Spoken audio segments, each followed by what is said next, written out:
So on selling, data storytelling, I'm excited about this. I don't know if you've seen, stuff that's happening with business intelligence platform, but this is getting exciting to me. Data storytelling, a key part of Yellowfin Analytics platform. Yellowfin was one of the first business intelligence vendors to add data storytelling capabilities to its platform. Now Yellowfin is attempting to extend the reach of the analytics to more users with its narrative. Now, data storytelling is automatically generated interpretation of data put in a narrative form rather than a straight numbers analysis. So it's easier to digest. Given the easy to understand format, some tech observers think that technology has the potential to revolutionize analytics, extending its reach within an organization from an estimated 20 to 40% of employees to nearly all of them. And I don't know if you've seen some of these demos. Now, this came from Search Business Analytics over at techtarget.com. What they do, by the way, have you seen some of this data storytelling and how it works? Only from videos of promoting a product, as opposed to I've not used the product themselves. So I was watching the nerd I am, like you, I was watching this Microsoft Dynamics demonstration of this data storytelling. I was like, data storytelling, what does that really mean? And they can highlight, literally just highlight a data point on a graph, and the thing will automatically generate the story behind why that dip in sales actually occurred. Then it allows you to create a story. So imagine you're showing this screen with all these data points. It's got 5 or 6 different graphs, and you can highlight what you want to talk about, and it'll automatically start filling it off to the right, telling you the story. And then you could rearrange the story in the way you want to tell the story. But here's what's even interesting. When you're on a specific story, it'll blur all the other data out, so you just focus on that story. And I'm like, oh, this is like an engineer's dream.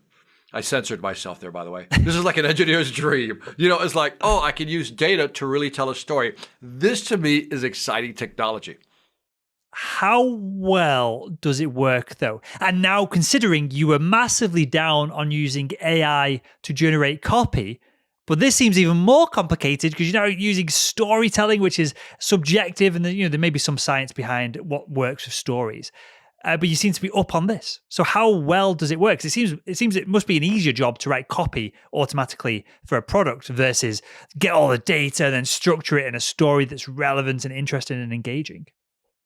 There's a phrase from my homeland of Puerto Rico that highlights people like you at moments like this. It's called a tumba nota. A tumba nota is like, think of a high note, you knocked it down.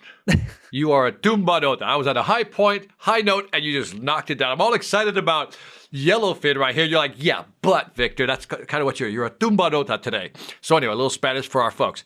So you're right, though.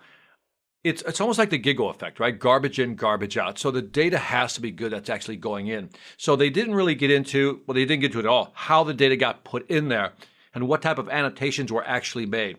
Because in some cases, when they highlighted the data, they would tell you, for example, there was an interruption in the supply chain that impacted this, that. So if that data wasn't put in somehow, then it doesn't matter. So you're absolutely right. So if the data isn't there, the machine's not going to invent it. Sure. If it is, that would be next level AI.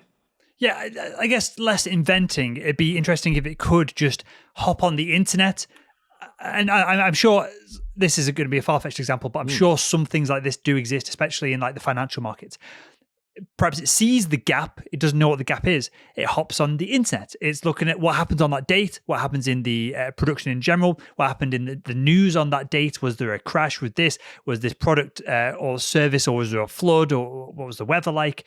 I'm sure there are, and it'll be very closed-sourced, in-house systems to do this, again, in the financial markets. If you could predict what's going to happen based on previous history, but by any tools like this, you've got a massive advantage in the marketplace. But it'd be interesting if eventually it could do things like that and complete a story that you can't complete yourself. Because right now, all it's doing is saving you time. But if it can add extra insights on top of that by being connected to the internet, that's when this becomes game-changing for me. I agree. And it is a matter of buying or getting access to different data sources, right? The more data sources, the more it can actually pull in.